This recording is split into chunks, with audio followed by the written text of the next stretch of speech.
tranquilas.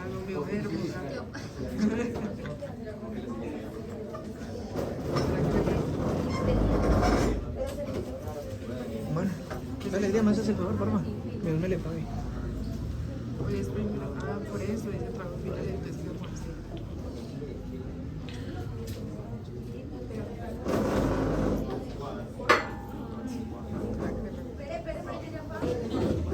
Bueno, entonces antes de arrancar el tema, avisos parroquiales, esta es la última clase que les voy a dar después de 3 semestres y ya la próxima no tendrían que venir, porque la próxima lo que tendrían que hacer es revisar los trabajos de los compañeros, comenzar a ir estudiando los otros como si fuera una clase de 8 temas, ¿listo? Entonces por eso no deberían estar aquí, sino estar mirando en la plataforma lo que ya hayan dejado entonces de ahí del trabajo final. Y ya la semana que seguiría sería el parcial y acabamos. Bueno, entonces con respecto al último tema que les enseñaré, vendría siendo diabetes mellitus. Pero claro, entonces lo de la próxima sesión, pues presencial no es, entonces vendría siendo virtual. Con respecto a diabetes mellitus, en el primer semestre les había hablado de una estructura que era el páncreas. Entonces, con respecto al páncreas, les había dado unos datos en cuanto a que era una estructura que tenía que ver con... Esto no me está pasando.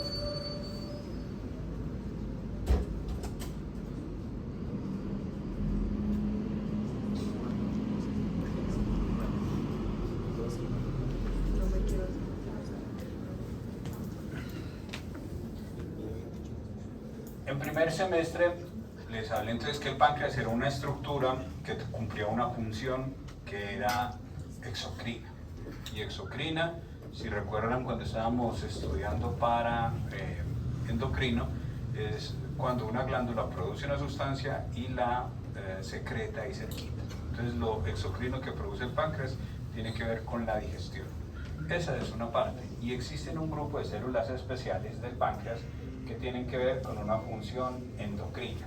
El páncreas, aquí se tuvo que haber cortado el estómago debería estar aquí, entonces se corta el estómago y aquí queda ya expuesto el páncreas. Miren cómo el páncreas queda aquí muy cerquita con la primera porción del intestino. Entonces si me vuelvo esta primera porción del intestino, vendría siendo el duodeno. Los jugos que vengan del hígado van a llegar por aquí y cogen este conducto y se meten hacia esta zona del duodeno. Lo que produzca el páncreas por sí mismo también llega por acá y se va a producir. Hay algunas personas, sobre todo mujeres, que tienen una mayor predisposición a cálculos en la vesícula. Entonces ese cálculo que viene por acá se puede clavar en una estructura que es el colédoco o se puede enclavar aquí. Se tapa esto. Si se tapa esto, no sale ni los productos del páncreas ni los productos que vienen desde el hígado y va a generar una condición muy grave que vendría siendo una pancreatitis y por eso se opera. Hoy nos vamos a centrar en la función endocrina del páncreas. El páncreas tiene un conjunto de células que forman como si fueran unas islas. Estas islas que están apareciendo por aquí. Estas islas se denominan los islotes de Langerhans. Los islotes de Langerhans son grupos de células especiales del páncreas que tienen que ver con producir hormonas. Esa vendría siendo aquí la función. Resumiendo, función exocrina, producir jugo pancreático. Función del jugo pancreático, destruir, degradar, partir o fragmentar diferentes componentes de la comida. La función endocrina, que está para aquí por los islotes de Langerhans, es que en ese islote hay subunidades de células. En esa isla hay unos grupos de células que se llaman alfa, beta, delta y F, y cada uno produce una hormona específica. El páncreas. Lo exocrino para producir estas enzimas, amilasa, lipasa, proteasa. Recuerden que todo lo que termine en asa es para fragmentar. Esto servirá para fragmentar proteínas, esto lípidos y esto almidón o azúcares.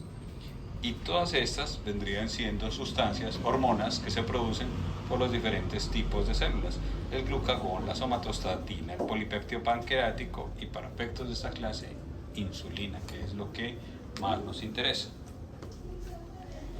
Si yo tengo aquí el páncreas, cojo un fragmento del páncreas, amplifico ese fragmento del páncreas, este vendría siendo el aspecto. Todo un grupo de células exocrinas para vertir su producto aquí en el conducto pancreático y estos islotes. Entonces, estos islotes ustedes ven ahí, al menos desde el punto de vista gráfico, como si fueran de diferentes colores. Y estos diferentes colores, cada uno es una subunidad.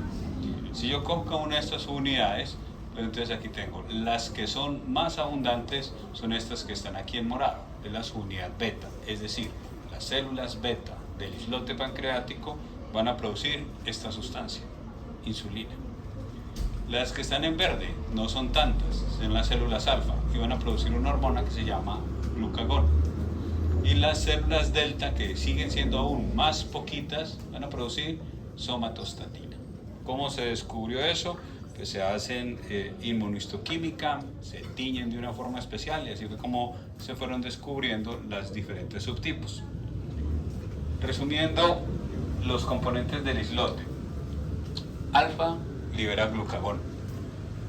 En esencia, el glucagón sirve para incrementar los niveles de azúcar en sangre. Si alguno de ustedes tuviera un bajonazo de azúcar, el glucagón es el encargado, a través de una serie de mecanismos, en elevar ese nivel de azúcar que está bajito.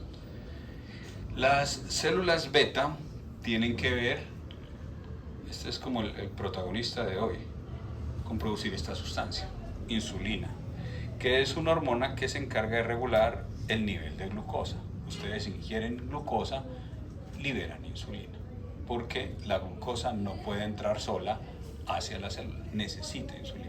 La insulina es como el portero que va a permitir que se abran las compuertas para que pueda entrar entonces la glucosa.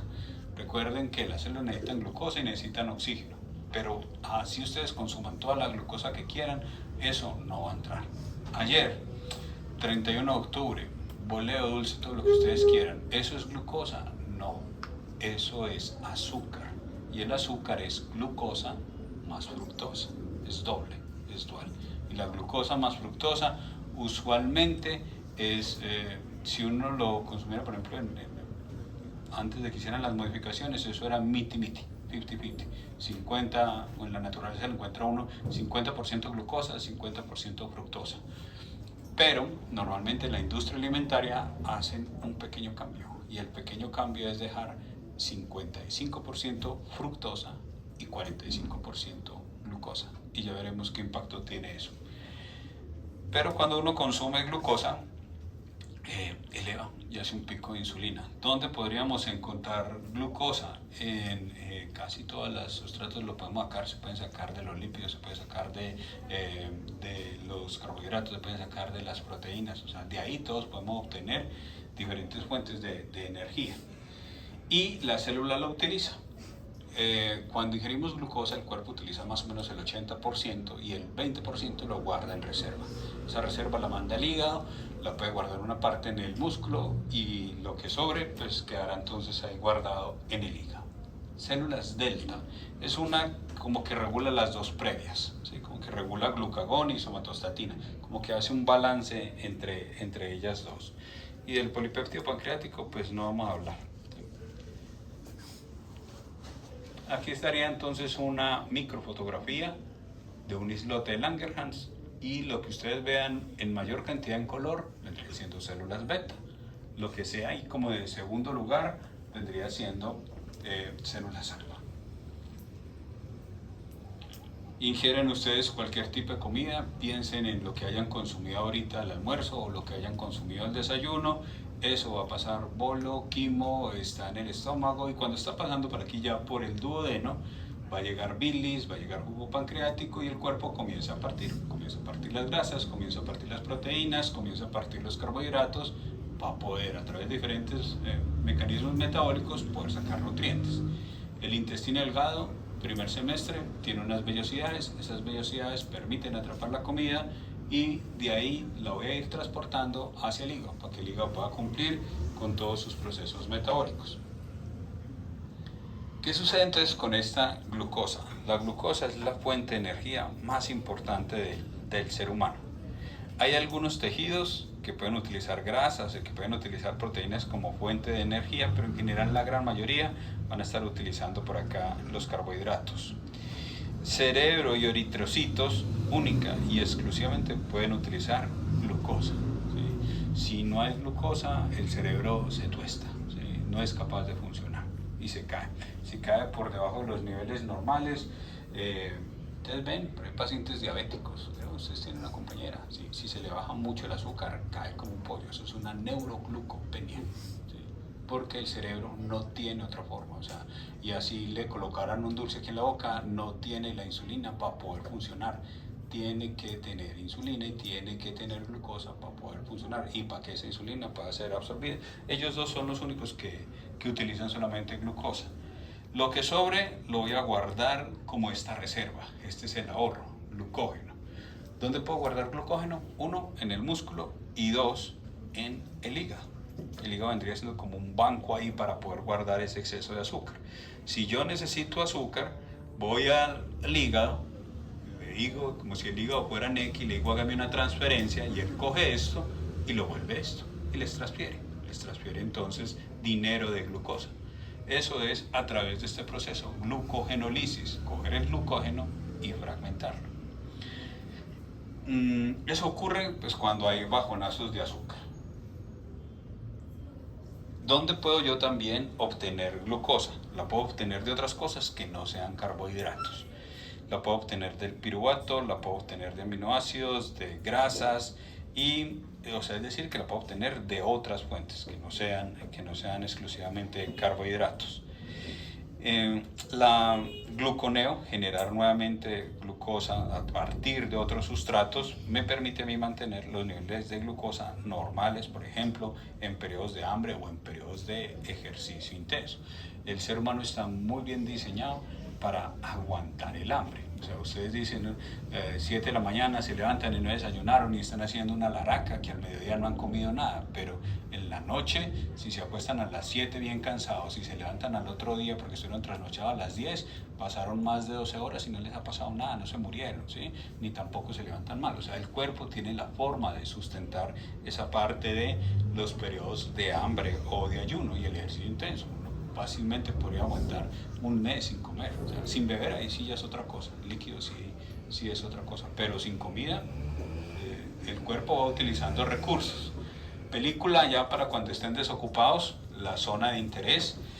En La Zona de Interés, este era el póster, y en La Zona de Interés hay algo que está aquí oscuro, hay algo que no se ve, pero aquí la gente está pasando una vida muy feliz. La gente que está aquí en la vida muy feliz eran la gente que venía de Alemania a manejar un campo de concentración. Y aquí detrás de esta muralla, atrás, había gente que estaba aguantando hambre. Y estos eran los que aguantaban hambre. 6 millones de judíos que finalmente, bueno, más gitanos, más gays, más una gran cantidad de personas que terminaron siendo asesinados por el régimen nazi. Los dejaban sin alimentos o se los restringían demasiado. En promedio, un ser humano necesita más o menos unas 2000 kilocalorías para sobrevivir el día. O sea, para ustedes levantarse, estar echados y prender el televisor y ver series de Netflix todo el día, 2000 calorías, sin hacer absolutamente nada. O sea, para poder mantener el metabolismo del cuerpo. Eso es lo que uno necesita. ¿Dónde puede haber solamente 2000 calorías? Una bandeja paisa tiene como 2200 o 2500. Ese vendría siendo uno. Y a ellos les restringían su dieta por ahí más o menos a 500 calorías al día. De 2000 a 500. Y además los ponían a trabajar. ¿Qué hacía el cuerpo? Se adaptaba.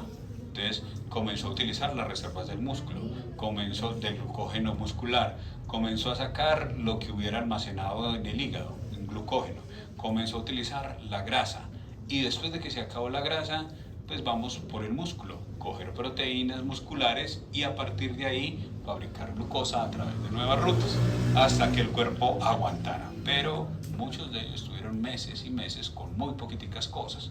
En el día les podían dar fácilmente una sopa muy aguada y un pedacitico de pan, y eso era toda la alimentación que tenían entonces ellos. Pero el cuerpo tiene una gran capacidad de adaptación. La insulina. ¿Qué va a hacer que el cuerpo libere esta sustancia que viene de las células beta? 1, tener concentraciones elevadas de glucosa. Consumo concentraciones altas de glucosa, hago un pico de insulina. Hormonas que están en el estómago, también. O sea, el estómago detecta que ha llegado comida. Cuando detecta que ha llegado comida, hace un pico de insulina. Así no sean azúcares, hace un pico de insulina. Y lo otro, por acá, estimulación beta adrenérgica. Si ustedes están asustados, un quiz, un parcial, cualquier cosa de la vida de ustedes, entonces activan la división simpática, y cuando activan la división simpática hacen un pico de insulina. ¿Sí? Porque es la división simpática, recuerden que tiene que ver con lucha y estrés. Entonces, prepararnos para la lucha de estrés requiere energía, y por eso hacen también ahí un pico de insulina. ¿Qué inhibe? Catecolaminas, y esta que era la que estábamos hablando ahorita de células delta, la somatostatina. Las dos, glucagón e insulina, ellas van trabajando en forma antagónica. Si la una sirve para subir la glucosa, la otra sirve para bajar la glucosa en sangre. La insulina, de ingerir glucosa, después de ingerir la glucosa, boto insulina. ¿Qué hace esta insulina? Hace que esta glucosa pueda entrar a una célula. Entonces, la célula por sí sola no puede utilizar la glucosa, tiene que tener a alguien que le permita entrar, ¿sí? Si la compañera que acaba de salir fuera una molécula de glucosa, no va a ser imposible. Es más, yo voy a hacer la insulina, ¿sí? Y ella, por más que quiera entrar, no va a poder entrar, ¿sí? No puede entrar, es una molécula de glucosa y no puede entrar, y el cuerpo la necesita para poder fabricar energía, pero no puede usarla, a no ser que tenga insulina, y esa se la ha liberado entonces el páncreas. Aquí tendríamos entonces esta función. Bueno, aquí ya en el hígado, hay unas estructuras que no necesitan insulina, pero son muy poquitas. Tengo aquí el páncreas, célula beta, la célula beta libera insulina, ¿sí? La compañera sería esta cosita por aquí verde, ¿sí? Y está por ahí circulando, está por ahí por fuera, en un vaso periférico. Tratará de entrar y no puede existir hasta que la insulina no le abra la puerta. ¿Listo? Entonces ahí ya tendríamos. ¿Cómo hace el páncreas para poder botar insulina de una forma rápida? Ustedes comieron, almorzaron, desayunaron, están mecateando, están ahí mirando qué hay en la chaza de lo que venden los compañeros, ingieren cualquier tipo de alimento. Llega eso al estómago, se generan sustancias que le dicen ha llegado comida, y entonces el páncreas, con esa sustancia que ha acabado de entrar, esta glucosa se pega a un receptor del páncreas, de la célula beta, un receptor GLUT2. Eso entra a la célula, llega, va entonces activa una serie de mecanismos en el cual la mitocondria ya puede comenzar a hacer todo su trabajo. Hay aquí una liberación de ATP, y esta liberación de ATP bloquea este canal, bloquea el canal de potasio. Entonces, al bloquear el canal de potasio, al estar aquí inactivado, se quedan muchas cargas positivas por aquí adentro del potasio. Entonces quedan carga, la membrana se despolariza, y cuando llega aquí a este receptor de calcio, el calcio comienza a entrar. Y si se acuerdan, en segundo semestre, recuerden que el calcio siempre es el que va a permitir liberar cosas, los neurotransmisores. Entonces, acá su núcleo, su retículo endoplasmático, sus genes para producir insulina, la tiene ahí empaquetada, y si aquí ya tiene el calcio, libera la insulina y la ha pasado entonces a la circulación. Esto es lo que ocurre en la célula beta cuando ustedes ingieren algún tipo de alimento.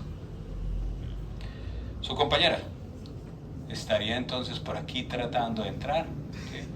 Pero es imposible, no puede entrar porque este receptor que está en la célula, o sea, esta puerta, la puerta vendría siendo un receptor GLUT4, no puede funcionar, a no ser de que se pegue aquí la insulina. La insulina viene, se pega, eso es una ruta compleja que no les toca a ustedes, es toda una cascada enzimática, y finalmente este receptor GLUT4 que está por aquí, está dentro de la célula y pasa. Tenemos dos moléculas ya que necesitan poder entrar.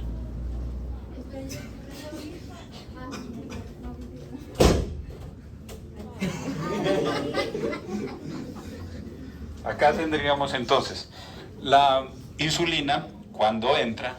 Entonces yo llegaría y no sé, sería este de aquí, abría la puerta, sería el receptor GLUT4 y haría entonces que ese receptor GLUT4, como esa puerta que estuviera aquí adentro del salón, pudiera llegar y se expresara en la membrana. Eso es, hasta ahí sería entonces esa parte.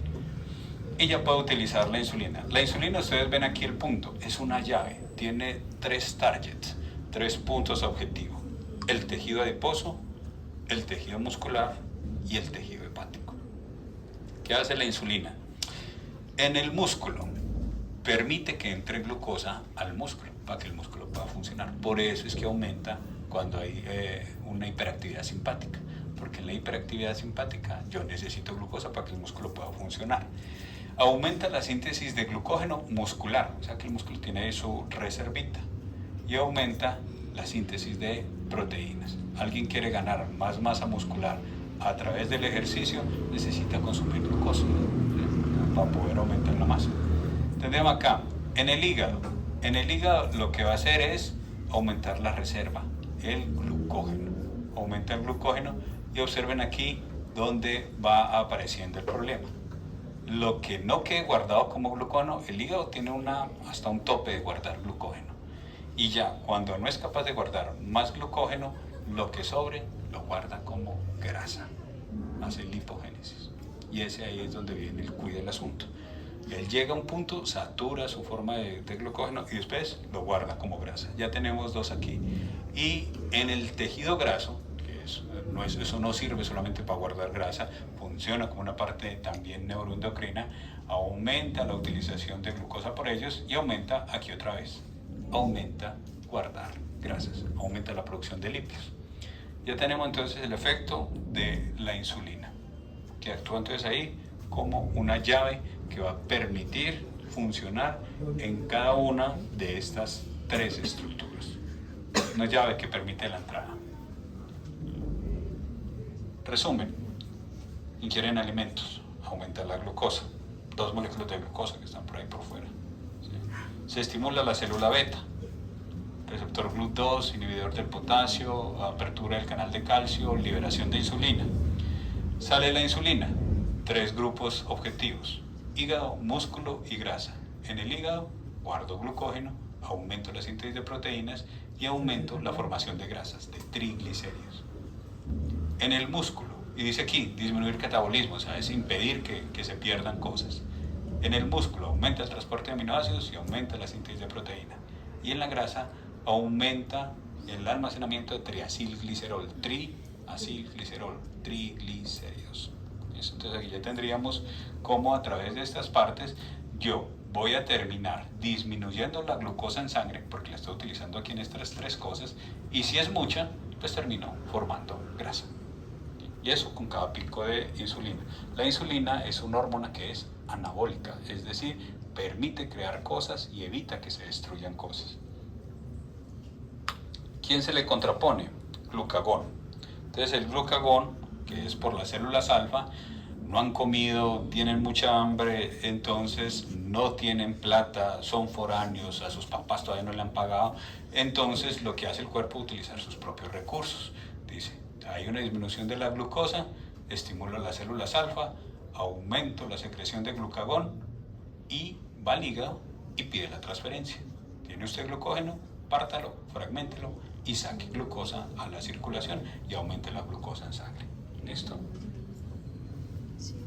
Esas son la forma como funcionan esos 2 mecanismos. ¿Para qué la glucosa? Con el oxígeno para producir ATP. Ustedes lo ven sencillo, pero eso tiene una ruta metabólica que por ahí ustedes de pronto hasta canciones se habrán aprendido del ciclo de Krebs y todo lo demás, pero es una ruta metabólica compleja para poder producir ATP. Esa es la finalidad, tener energía. ¿Qué sucede entonces hoy día? Que estamos, esto es el símbolo del Día Mundial de la Diabetes, que es el tema de esta clase. Entonces, para poder entender diabetes, tenían que entender las generalidades de páncreas. Voy a hablar de esto, de definición, epidemiología, etiología y patogenia, anatomía patológica, manifestaciones clínicas, diagnóstico y datos de laboratorio, evolución y pronóstico, tratamiento, bibliografía. y después hablaré de retinopatía diabética. Primero, definición. Es que les voy a decir de dónde viene el problema.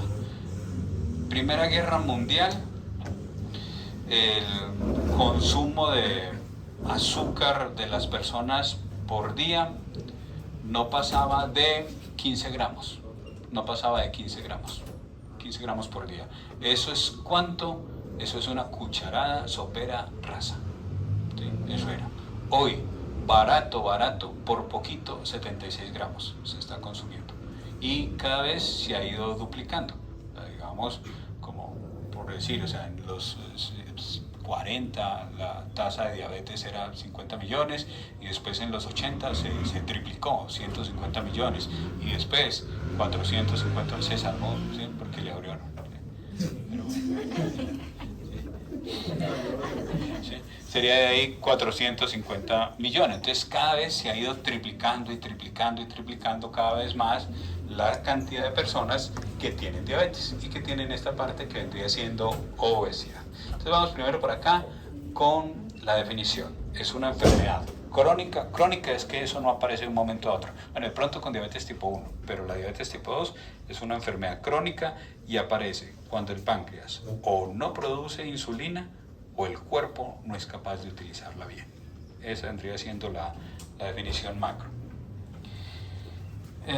Si yo tengo diabetes, no puedo tener control sobre el azúcar, porque pues ahorita entraron, pero si no existiera insulina, si yo no existiera y esta puerta estuviera bloqueada, por más azúcar que hubiera ahí afuera, no puede entrar, es imposible. Entonces se va a acumular y se va a acumular y se va a acumular una gran cantidad de glucosa por fuera de la célula, en los vasos, y eso es lo que va a traer la gran cantidad de problemas. No puedo controlar eso. Esto es hiperglicemia, un aumento de azúcar en sangre, o sea, como si se hubieran quedado todos los estudiantes por fuera. ¿De dónde viene la palabra?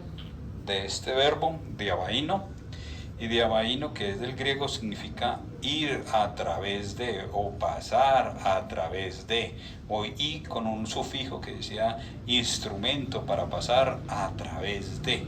Ese era el origen de la palabra y provenía por algo que era de los egipcios, que era como un instrumento por el cual pasaban diferentes cosas y eso tenía como un sabor dulzón. Por ahí viene el origen de la palabra diabetes, pasar a través de. Vamos entonces aquí con datos. Epidemiología. 2019, el dato estimado de adultos que están entre 20 y 79 años y que tienen diabetes. Entre más hacia abajo esté, mayor cantidad de personas tienen entonces diabetes. ¿Dónde estarían los más? Por acá, en China, por acá, en la India y los gringos, por acá. Latam, Brasil, antes que México. Esos son los dos campeones de aquí de Latinoamérica. Primero Brasil y después México. Y después estaríamos por acá. ¿Sí? Y ya ven ustedes entonces los que menos diabetes tienen, por acá, en África, o por acá, en Mongolia, o por acá que ni gente hay. ¿Sí? Entonces, por ahí ya tendríamos las diferencias epidemiológicas. ¿Cuánto se estima hoy en día? 700 millones de adultos tendrán diabetes hacia el 2045. Son proyecciones. Yo creo que estas proyecciones se quedan corticas. Yo creo que van a ser mucho más. Estadísticas, entonces decían, más del 8% de la población de Estados Unidos ya tiene diagnóstico de diabetes. O sea, no es que sea sospecha, ya tiene el diagnóstico. ¿Eso para Estados Unidos cuánto es? Redondeando, 26 millones de personas que ya tienen el diagnóstico. Entonces piensen nomás, optometristas en Estados Unidos viendo toda esta cantidad, o sea, gran cantidad, viendo ahí pacientes con retinopatía diabética. Pero hay una gran cantidad de personas, 79 millones, que posiblemente la tengan y no sepan. O sea, tienen obesidad, sobrepeso y no lo saben. Se estima que para el 2050, 1 de cada 3 americanos va a tener diabetes. Esa es la estimación. O sea, que va a ser eso porque la línea no baja, siempre viene exponencial. Esto ya lleva 40, 50 años y siempre sube y sube y sube. Y a pesar de las medidas que hayan tomado los diferentes gobiernos, no ha sido posible bajarla. La diabetes se clasifica en en varios grupos. Para efectos de la clase vamos a hablar de dos. Uno, la diabetes tipo 1, que afortunadamente es muy poquita porque es muy difícil de manejar. Está aquí la diabetes tipo 1, el 5%. Esos son pacientes jóvenes que se les murieron las células beta. Si no tienen células beta, no tienen insulina.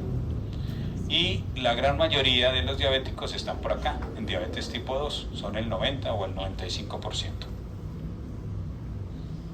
¿Cuánto están ahorita? Los gringos, casi el 70% de los gringos tienen obesidad o sobrepeso, una de las dos.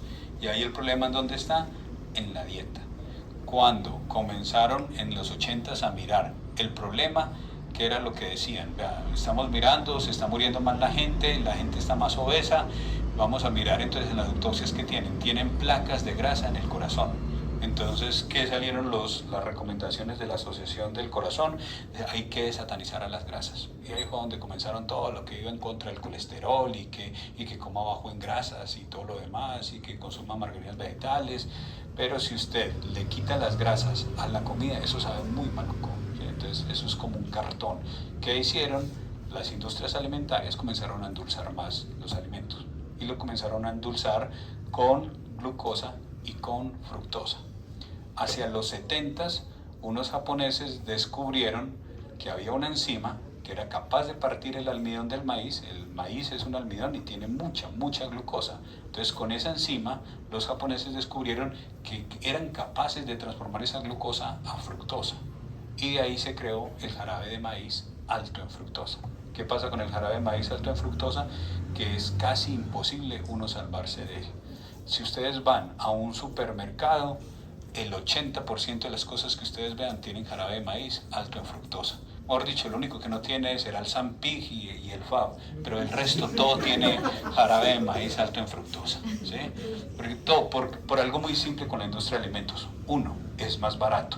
Si a mí me dicen, plantación de maíz, plantación de caña de azúcar, va a sacar más dulce de lo que cultive de maíz, da mucha mayor cantidad de dulzor, o sea, es casi, o sea, si yo midiera eso, es 2-3 veces más dulce que el propio azúcar, el jarabe de maíz alto en fructosa, y se disuelve muy bien en los alimentos, o sea, sirve muy bien para preparar los alimentos, es más dulce y es más barato. Una empresa va de una por eso, ¿sí? Entonces, y se comenzó, en vez de mejorar la cosa, después de quitar las grasas, comenzó la gente a engordar más y a tener más obesidad y sobrepeso, y ahí vendría todo esto lo de la diabetes.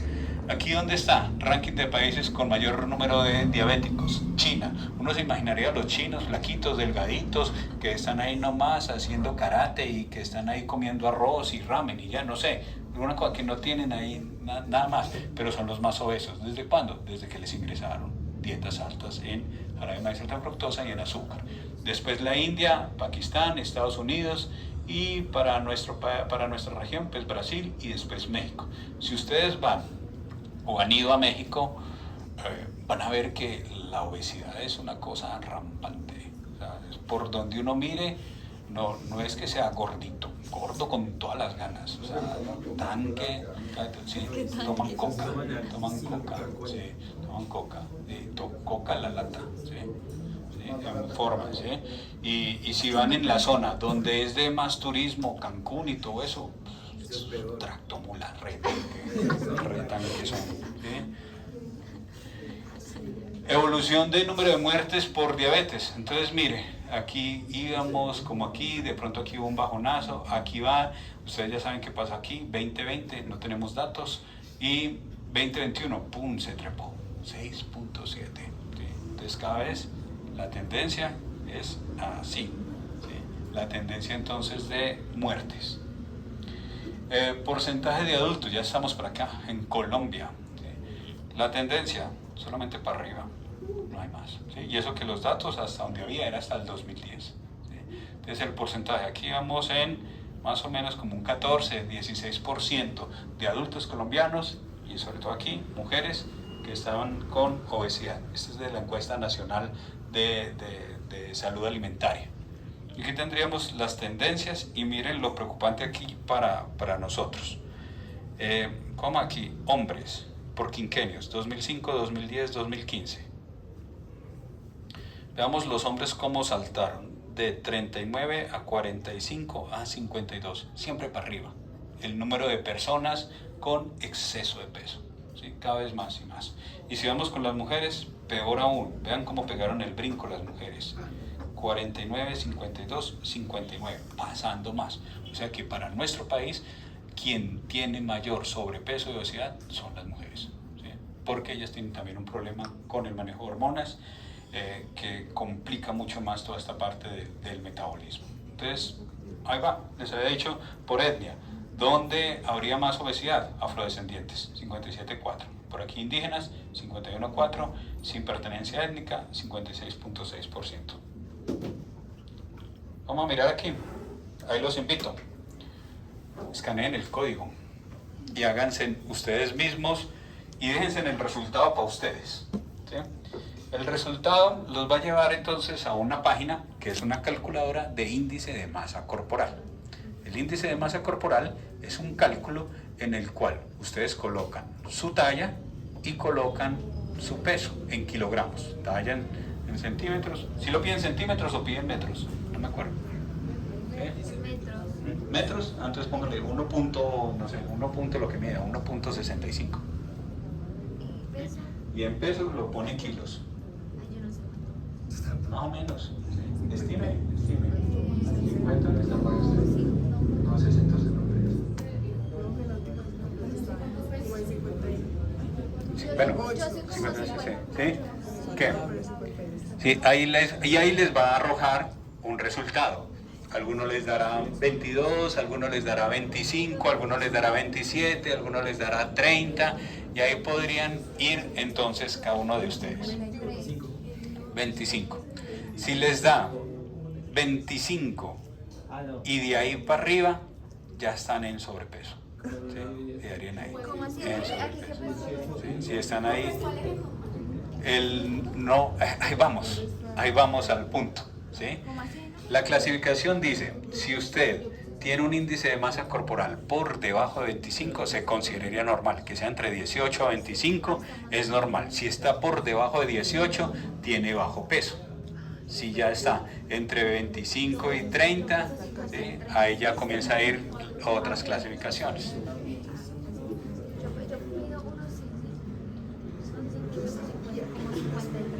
Y ahí ya van.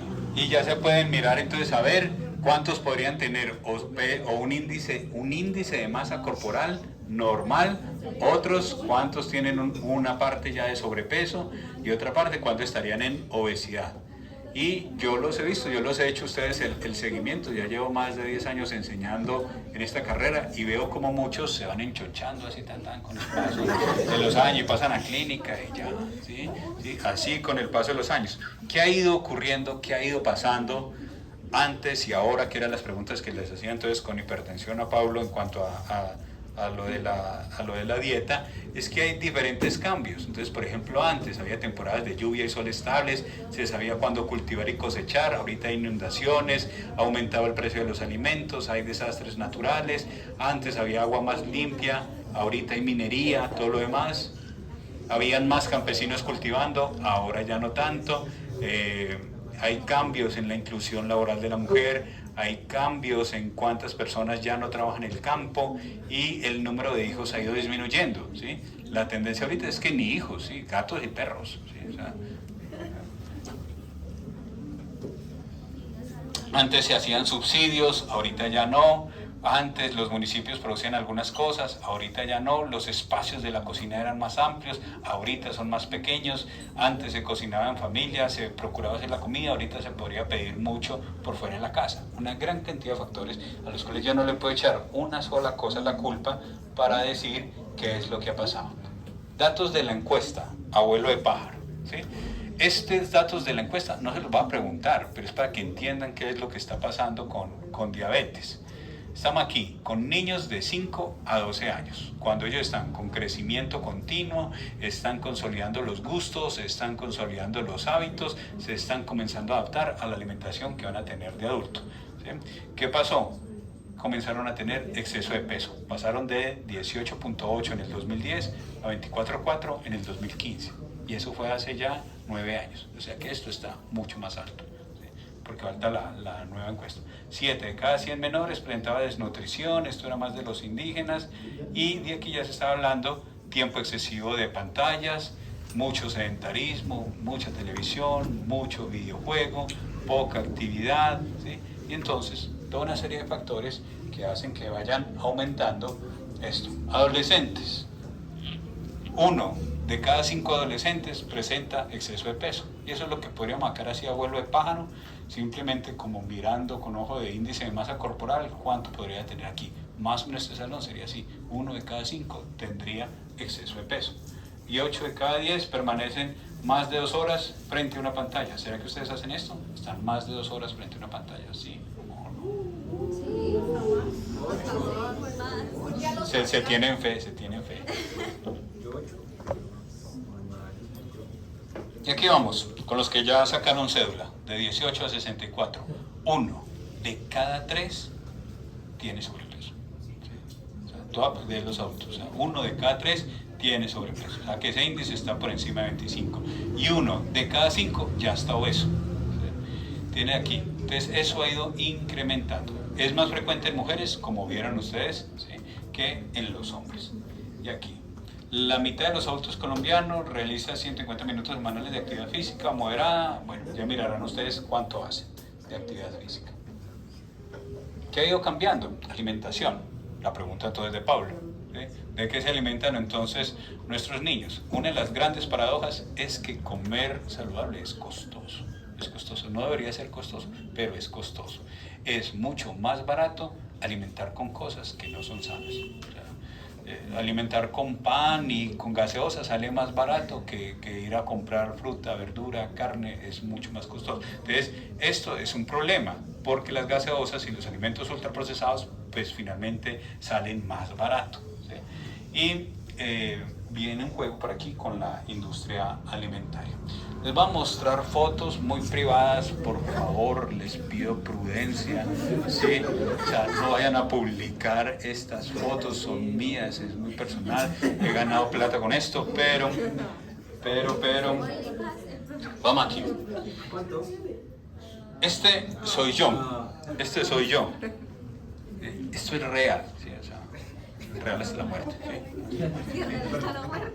25, este es el mío, ¿sí?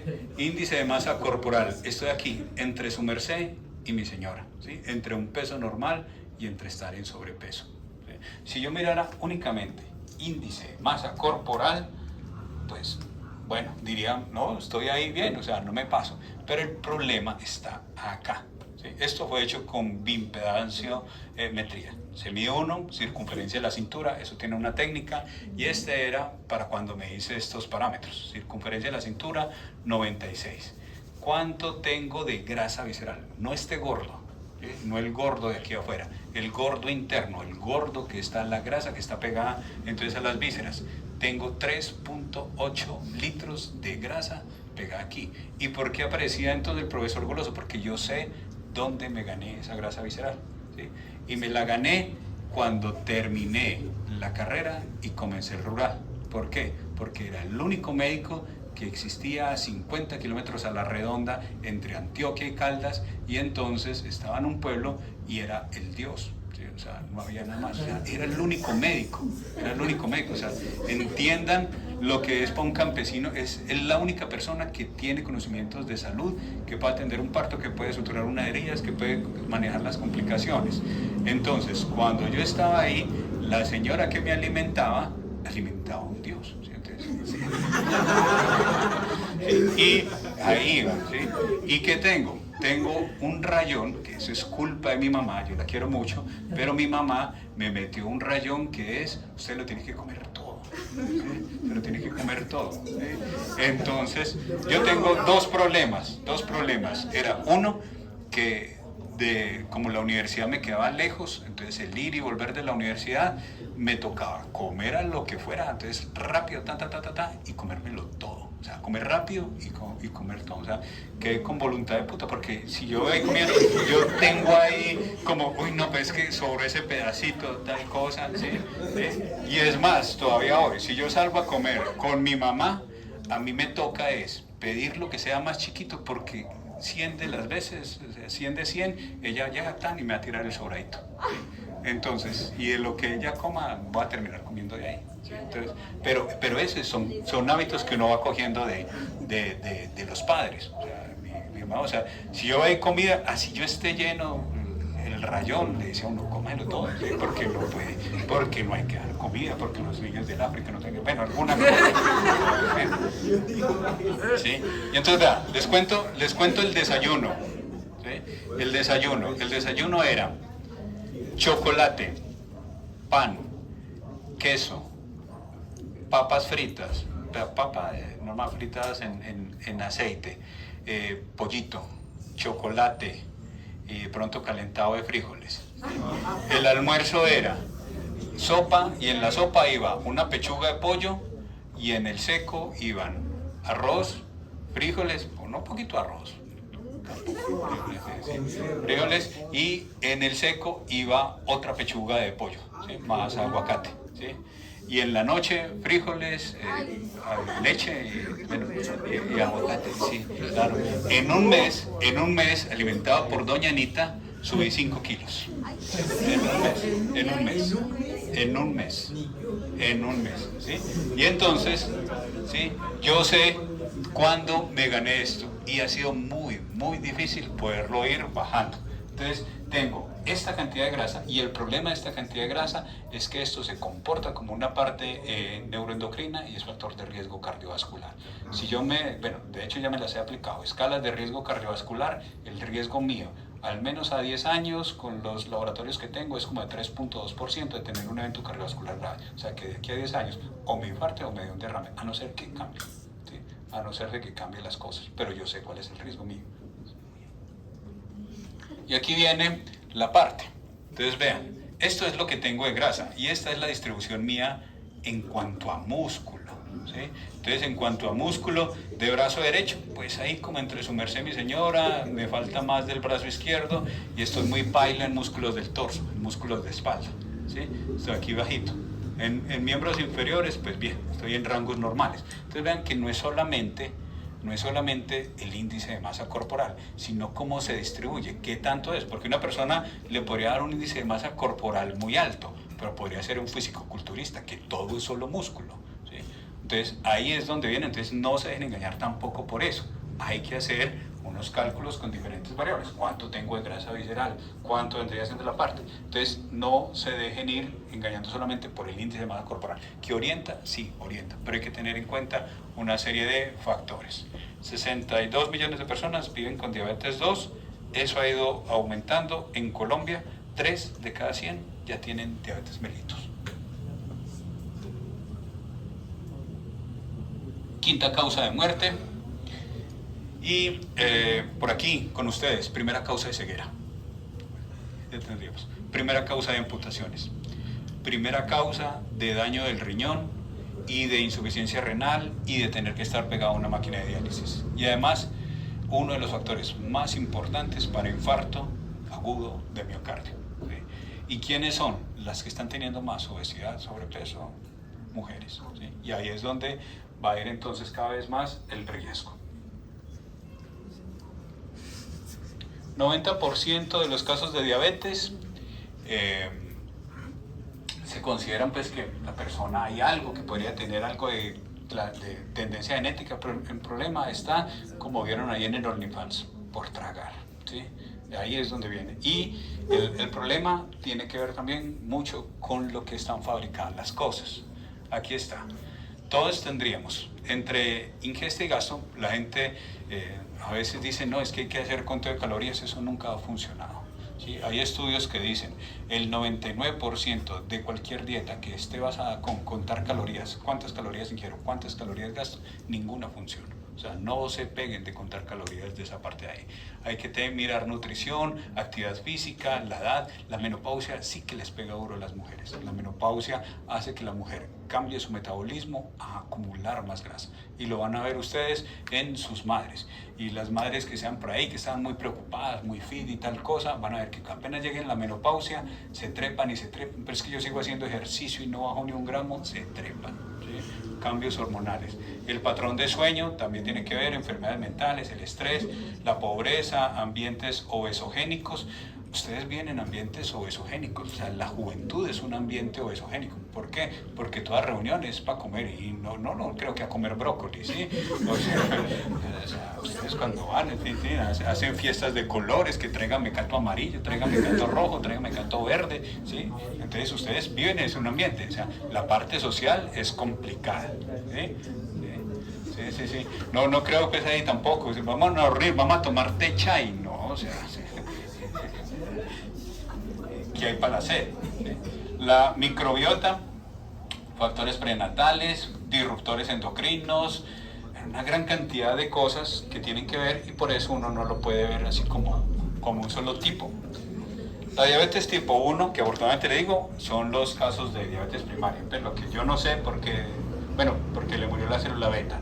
En esta no nos vamos a meter, le dan las embarazadas en su periodo de gestación liberan una hormona, el lactógeno placentario, y eso hace que tengan resistencia a la insulina. Es decir, la mujer en embarazo tiene mayor predisposición a generar diabetes y por eso se les vigila tanto, pero eso no nos vamos a meter.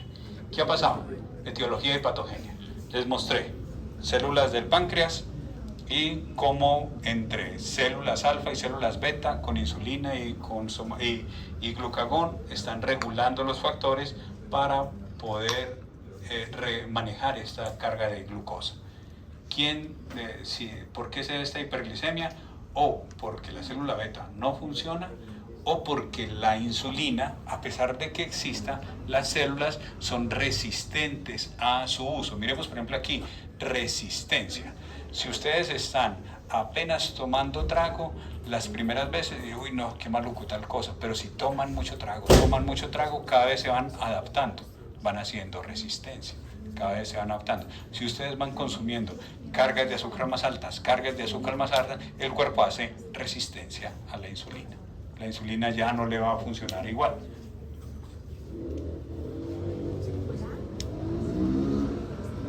Aquí.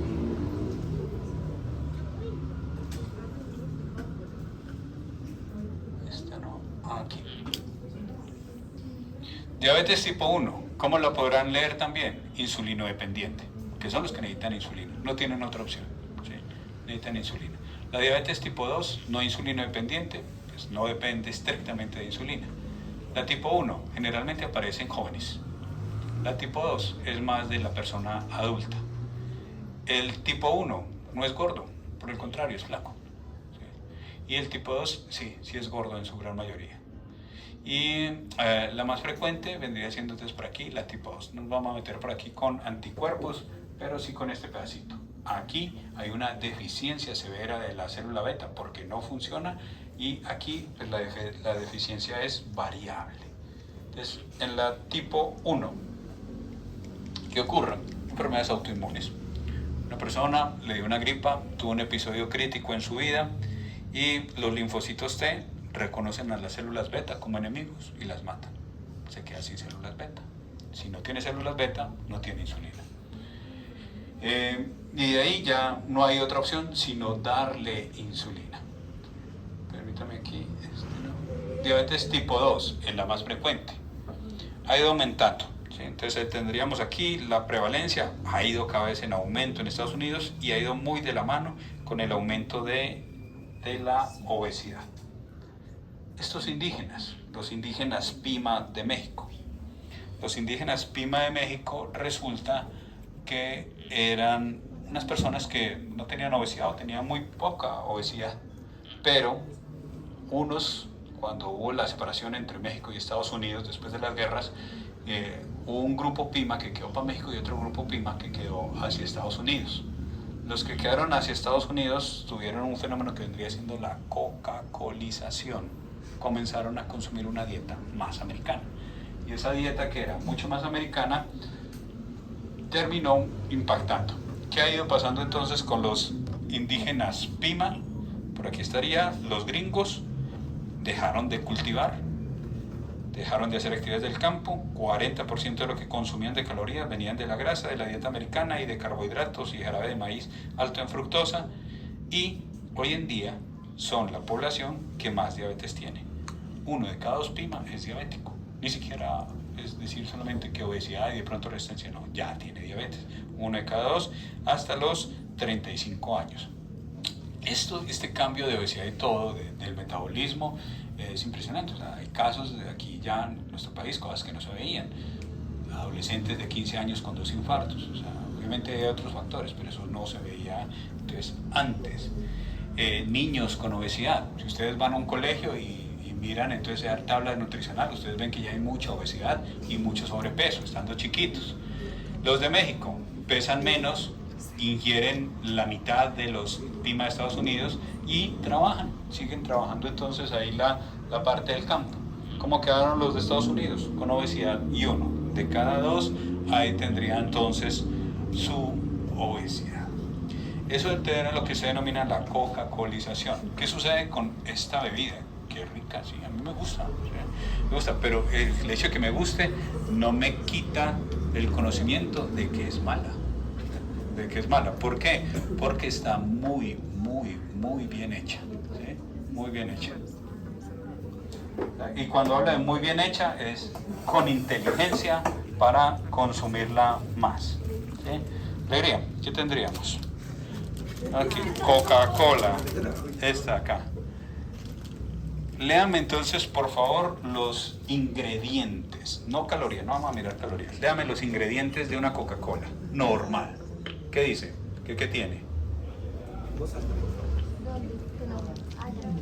Agua carbonatada. Agua, paremos ahí. Siempre que miren una etiqueta, por obligación, las empresas tienen que colocar en orden descendente lo que más tiene el alimento y ir en forma descendente. Entonces, lo que más tiene esto es agua. Segundo elemento. Azúcar. O sea que esa agua, pare ahí, tiene agua y tiene azúcar. Y ahí viene un juego. Ese azúcar realmente en su gran mayoría es jarabe de maíz alto en fructosa. De pronto para Latinoamérica podría ser más de caña de azúcar. Porque aquí se utiliza, por eso sabe distinto la Coca-Cola gringa a la de acá. Pero las de ellos es muy de jarabe de maíz alto en fructosa. Entonces tiene azúcar. O sea que ya tenemos un pico de insulina. Listo. ¿Qué sigue? Color caramelo. Color. Listo. Acidulante. Un acidulante, que es ácido fosfórico. Entonces, ¿eso es para qué? Eso es porque como tiene tanto azúcar, para que usted no le sepa tan dulce. O sea, para que usted lo tome, pero que no le sepa dulce.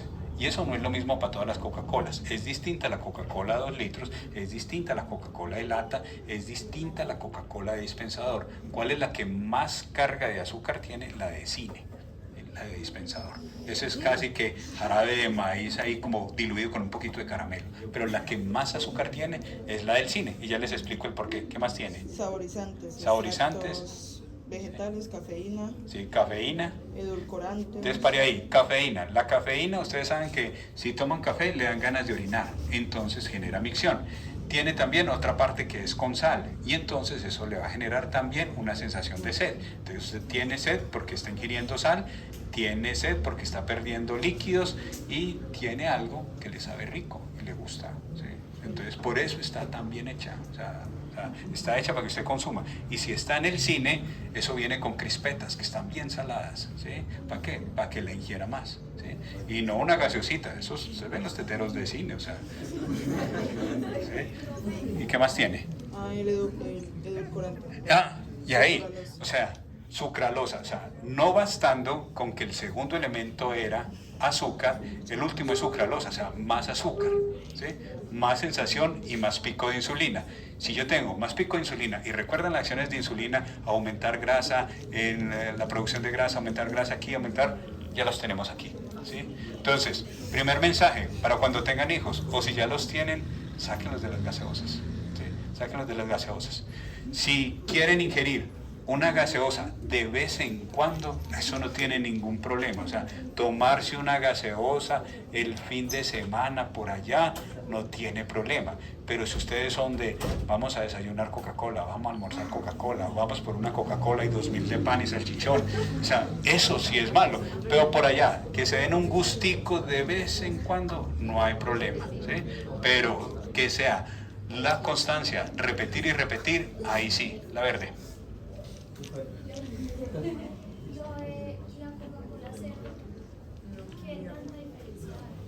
Ya la muestro, ya la muestro, ya la muestro.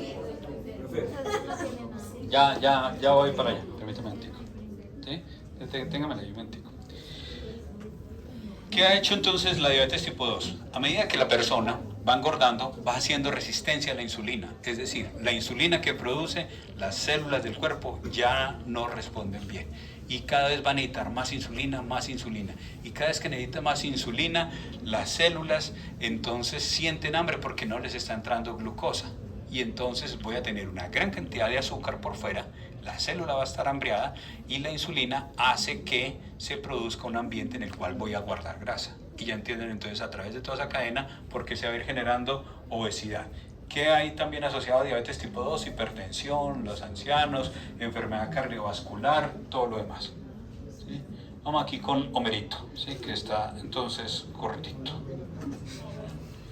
Homerito está gordito. ¿Por qué está entonces gordito? Sí. Bueno, hay tanto que hablaban de gordofobia, o sea, no es gordofobia. Ojo aquí, estamos, o sea, si hay algo, o sea, soy médico y mi responsabilidad es darle los datos. Que ustedes sigan tomando gaseosas, sigan comiendo mecato o no, esos son ustedes, pero ya tienen el dato, ¿sí? Ya saben ustedes cómo van y ya pueden mirar sus papás, sus abuelos y cuánto quieren estar entonces con ellos. Si vamos a mirar aquí, la universidad queda muy difícil comer bien. ¿Qué hay abajo? Un par de máquinas, de esa máquina no hay nada que se salve, ¿sí? De las que están abajo de tintos. Y arriba, menos. ¿Sí? Que tiene grandes cantidades de jarabe de maíz alto en fructosa, y aunque ustedes no lo crean, bueno, estaría, uno, la ketchup, salsa de tomate. La salsa de tomate. Tiene una gran cantidad enorme, salvaje, de jarabe de maíz alto en fructosa. Después estarían las gaseosas, y después uno que está escondido, los productos de panadería. ¿Sí? Todo lo que ustedes compren, pan, galletas, torta, todo lo de panadería tiene una cantidad salvaje de jarabe de maíz alto en fructosa. Las salsitas, toda la que viene ahí como de vinagretas y todo eso, pero después de eso se echa poquito, pero que la gente consuma harto, eso. Y las comidas instantáneas, sopitas Maruchan y todas esas cositas, y ya eso tiene bastante. Cuando la persona comienza, bueno, tiene hiperglicemia, no responde a la insulina es anabólica, genera un acúmulo de grasa, la célula se cansa de tener que trabajar tanto hasta que se destruye, y ya tendríamos la parte de la diabetes. ¿Sí? Aquí va, queda aumentando entonces en cuanto por ahí la parte de diabetes. Por acá, plan sabroso, una hamburguesita con buen pan, uno diría, tiene carbohidratos, tiene proteína, una buena proteína, tiene por aquí lechuguita, estoy consumiendo fruta y verdura, alguna cosa, ¿sí? Tiene un duraznito, ¿sí? Aquí está, papita y Coca-Cola. Desglosemos esto, ¿sí? Por ejemplo, alguna, ¿sí? ¿Cuántos de ustedes estuvieron, no sé, por ahí en todas esas cosas de Burger Master? No comieron una. Y a altas horas de la noche, ¿sí? 3, 4. ¿Y cómo estaban? Entamborados, llenos, aquí ya enfermos por la noche. Miren, entonces acá, si cogiéramos una hamburguesa premium por aquí, tendríamos pan, 132 calorías, mayonesa, tomate, ahí van los números de calorías, el queso cheddar, la carne de hamburguesa, esta tiene huevo frito, anillos de cebolla, tiene bacon, tiene otra carne por aquí artesanal y tiene pan y tiene salsa. Entonces ya vean de las diferentes fuentes. ¿Por qué les decía que no es lo mismo hacer este conteo de calorías? Porque el problema no está tanto en las calorías, sino de dónde viene. Aquí la caloría está o proviene de un pan, ¿sí? Y habría que mirar la calidad del pan, ¿sí? Habría que si tiene mucha sal, si tiene mucho jarabe de maíz alto en fructosa, si tiene muchos preservantes. Esta de aquí, la lechuguita del tomate, bueno, la carne, ¿de dónde viene esa carne? ¿Es buena carne? ¿Sí? ¿O es una carne de esas que uno desconoce que si será res o no?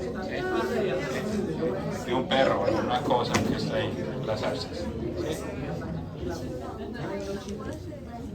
Y eso son solamente las calorías de ahí. ¿De dónde vienen esa parte de las calorías de ahí? El aceite con el que los han fritado. Si ustedes comen mucho por fuera, se van a terminar enfermando. ¿Por qué? Porque en los restaurantes, por más rico que cocinen, no cocinan con las mejores cosas. ¿Sí? No conozco un restaurante donde a ustedes les estén ahí sofriendo las cosas en aceite de oliva. Se los aseguro. ¿Sí? Se los aseguro. Todo va a ser, si es un restaurante, por más estrellas Michelin que tenga, compran los timbos de aceite por allá en Macro o en Home Center o alguna cosa así, de los grandototes, ¿sí? Y si es de palma o si es de soya, mucho mejor. Todos los aceites que son vegetales son muy dañinos porque generan una gran cantidad de reactantes de la inflamación, ¿sí? Entonces, por eso, si uno fuera a cocinar, con aceite de oliva. Si fuera a fritar, con aceite de coco, pero el aceite de coco deja un sabor muy maluco, ¿sí? en la comida. La gente utiliza margarinas. ¿Por qué las margarinas? Porque es más barato. Pero miren la diferencia. Una margarina está ahí por fuera y no necesita nevera. ¿Por qué la mantequilla sí necesita nevera? Porque se puede dañar mucho más fácil. La margarina, para poder que tenga todo eso, la tienen que ultraprocesar para que rinda mucho y que aguante mucho tiempo. Y como sabe tan maluco, porque gran parte de eso ha venido de unos aceites que inicialmente en su origen eran para carros, pero al ver que ya no había tanta necesidad con los carros, hicieron transformaciones bioquímicas para utilizarlas. Entonces ya en la industria alimentaria, hacer que eso sepa rico es muy difícil y por eso tiene tantos procesos. Entonces, en la medida que lo puedan evitar, eviten las margarinas, ¿sí? Y se les van a vender así que dicen margarina de girasol, 0 colesterol. Pues obvio, porque las matas no tienen colesterol, ¿sí? Solamente los animales tienen colesterol. Sería como decir, les estoy dando un pupitre libre de colesterol. Obvio, o sea, se cae de su peso, ¿sí? Entonces todo lo que sea semillas de girasol, el de canola, que es de los peores, ¿sí? Entonces todas esas cosas así de aceite de canola que los ven así como transparente, mejor si les es caro, ¿sí? Pero si es posible, aceite vegetal, el de oliva, ¿sí? De oliva. Entonces ahí vamos, ¿con qué fritaron eso? Y aquí viene otro punto, ¿con qué fritan? O sea, además de fritar, además del tipo de aceite con el que están fritos, ¿cuántas veces ha sido utilizado? Le metieron aquí Coca-Cola y miren, aprendan entonces una etiqueta nutricional. Aquí dice un vaso de 200 mililitros. ¿Cuántas? Esta es una porción. Esta es una porción. Este de aquí, hasta luego, este trae 3 porciones. ¿Ese cuántas porciones tiene? 13. 13 porciones. ¿Sí? 13 porciones. ¿Listo? Entonces, de ahí habría que hacer los cálculos por porción. Entonces, aquí tendríamos 0,0000, que era su pregunta entonces, Dania. Este de aquí, que no tiene ninguna caloría, que estaría acá. El problema es que la Coca-Cola cero viene con acesulfame y aspartame. ¿Y eso qué hace? Da pico de insulina. ¿Sí? ¿Por qué? Porque aumenta la fase cefálica. Es como cuando se jugaba en la infancia Tintín corre-corre, que llegaba, tocaba y se escondía, ¿sí? Entonces sería como llegar, tocar, decir, suelta insulina, y la insulina llega y dice, ve, no hay azúcar, pero suelto la insulina. Y ya sabe para qué sirve la insulina. Entonces, hace pico de insulina y además le están dando aspartame y acesulfame, y esas dos cosas son cancerígenas. Entonces, si a mí me dicen Coca-Cola normal, pues bueno, me da diabetes. Coca-Cola cero, pues bueno, diabetes y cáncer. O sea, entienda ahí las dos. ¿Sí? Entonces dice, las dos son malas. La menos peor es la normal. Sí, pero vea el engaño, le dicen 0 calorías, ¿por qué? Porque me grampeé toda esa hamburguesa, pero para disminuir la conciencia, 0 calorías. O sea, no es 0, o sea. Ahí va, ¿sí? A esto le metieron, y ahí viene entonces cómo va la tabla nutricional de 1 a 0. ¿Qué tiene? Tiene agua, el colorante, el edulcorante, acesulfame K y aspartame. Estos dos son los que están ahí relacionados con cáncer, acesulfame K. Y a eso iban las papitas. Y ese aceite no se puede reutilizar muchas veces. ¿Cuándo sabe uno que un aceite ya no lo puede volver a utilizar? Cuando llega a punto de humeo. Es decir, cuando usted lo utiliza y bota humo. Pase por allí, por el lado. Parque El Lago. ¿Ustedes son aceites libres de humeo? Aquí. Ahí va. Y miren que no es lo mismo. Uno diría, 100 gramos de papas me dan 75 calorías. Pero si yo frito esas papas, pasan a tener entre 300 a 500 calorías. ¿Y con qué las frité? Entonces, por eso es que no funciona contar calorías. Porque habría que hacer demasiadas cosas y es más bien estar pendiente de dónde viene la comida. Y esta no era por usted, ya la tenía desde antes, ¿sí?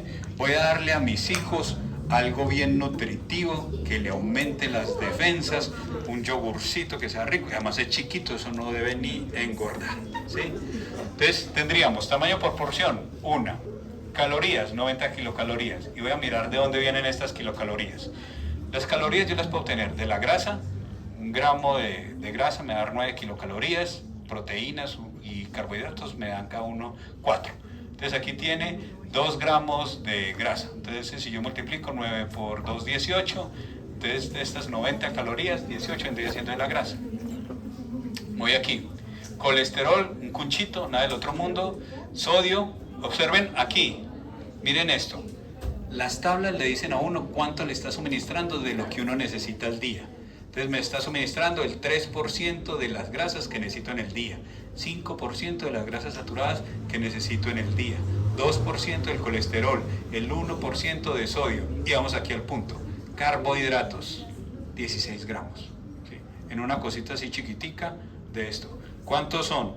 16 gramos, vendría siendo una cucharada sopera rasa de azúcar. Coja usted un yogur chiquitico de 100 y échele toda una cucharada de azúcar a ver si se lo traga o no. ¿Sí?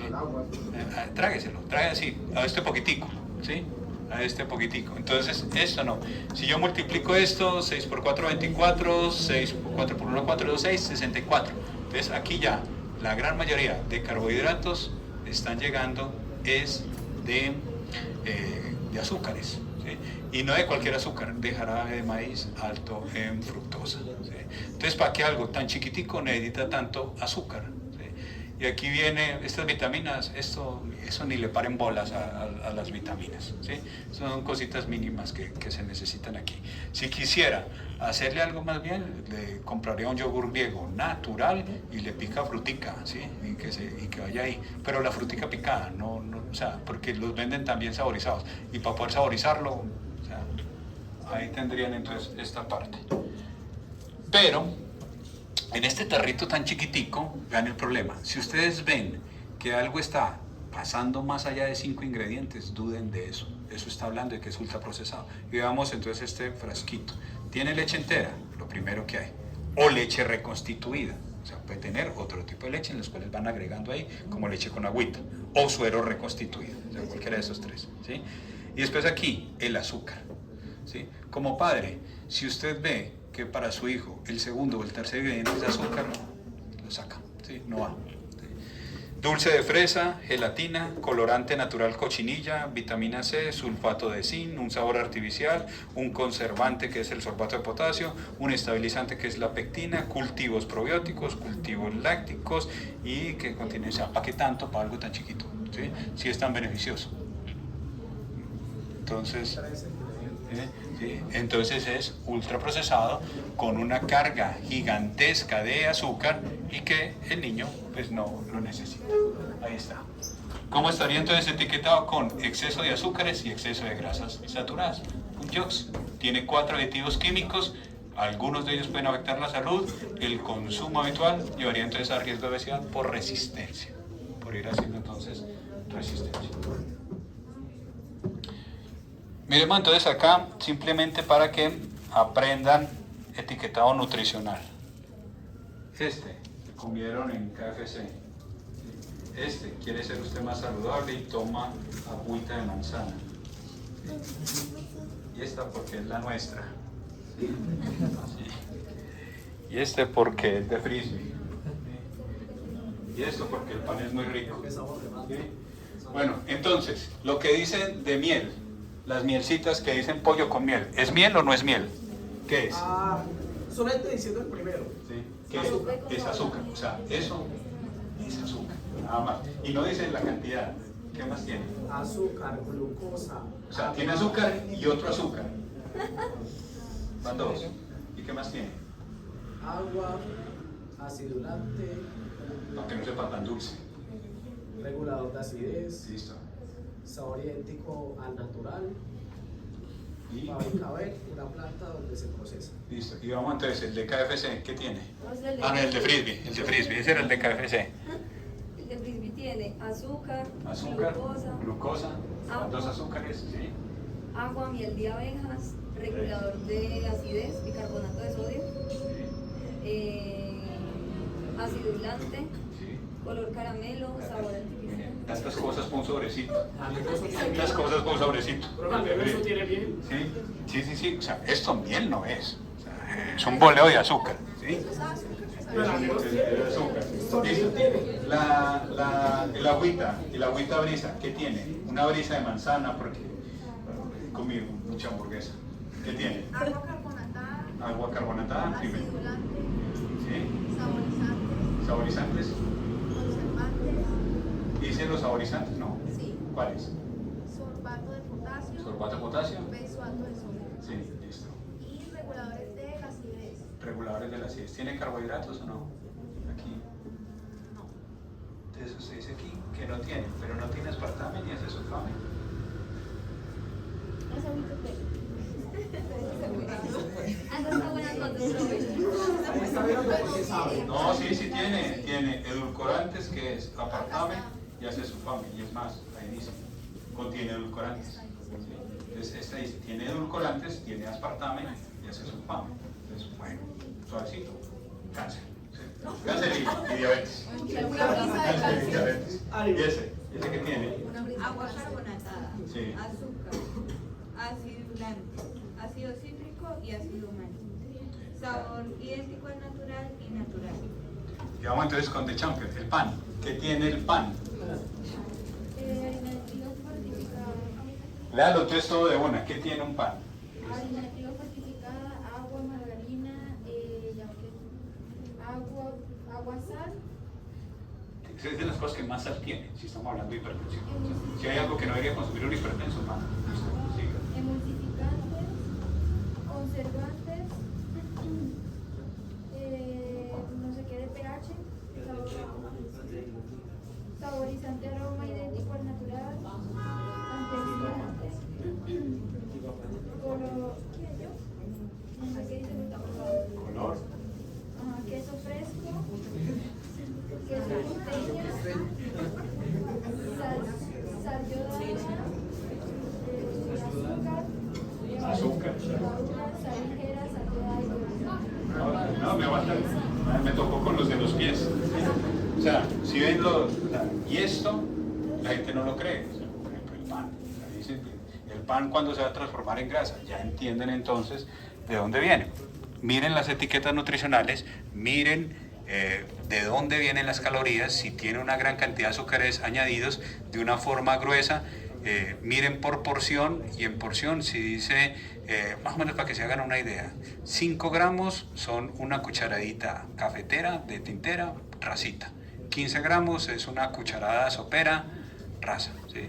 Fácilmente una Coca-Cola puede tener 76 gramos. ¿Sí? Por porción. ¿Sí? Entonces piensen si ustedes serían 15, 30, bueno, 15, 30, 45, sí, serían capaces de tomarse más o menos la misma cantidad del agua de una Coca-Cola con 3, 4 cucharadas rasas de azúcar, por eso es que no está.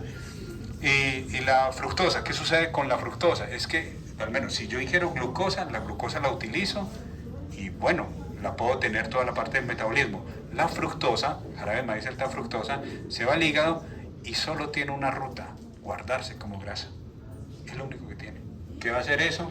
Aumentar la cantidad de triglicéridos, aumentar la grasa visceral, y ahí es donde viene el problema con el jarabe de maíz alto en fructosa. No la puede utilizar como energía, sino que se guarda como grasa.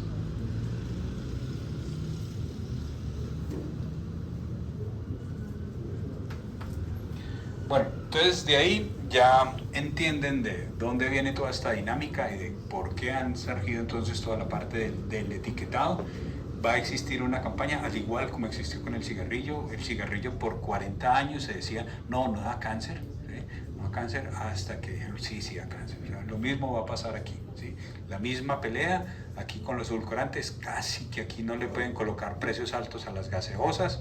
¿Por qué? Pues porque los que patrocinan a los que legislan, pues reciben plata de Postobón, reciben plata de todo lo demás, ¿sí? de colombiano y todo lo demás. Entonces, ahí hay muchos intereses en decir que no es tan dañino.